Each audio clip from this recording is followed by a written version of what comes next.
Even if someone has only seen a few entries in the Karate Kid franchise, the formula is very clear, with a young person learning martial arts from a mentor while dealing with some bullies. The newest sequel, Karate Kid Legends, includes those elements and sticks closely to the aspects of the series many are familiar with, but does try to freshen up in places. Even though it brings back some notable characters from prior entries, it does not just become a series of callbacks and attempts to explore its new protagonist and the troubles he faces, creating an interest in how he overcomes them. Karate Kid Legends surprisingly serves as a follow-up to both the original films from the 1980s and the remake released in 2010. However, despite this connection between them, it does not become too jarring outside of a forced opening that establishes how they exist in the same universe. Even with the appearances of Jackie Chan and Ralph Macchio, the focus is kept primarily on martial arts student Lee. While it initially seems like we'll get the same familiar Karate Kid setup with him moving somewhere new and making friends and enemies, Lee already having martial arts skills allows for something a little different. The storyline of him teaching Kung Fu to a pizzeria owner provides some of the high points of the film as it plays with the student-teacher dynamic.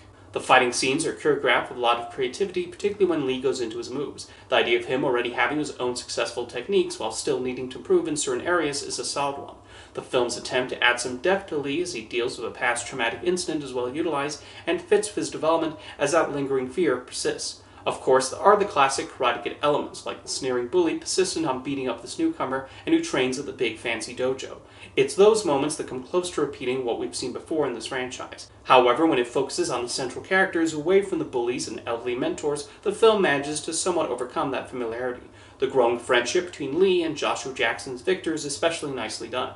Jackie Chan's role as Lee's trainer provides its amusing moments, and Chan has not lost any of the spark that made him an entertaining action star for so many years.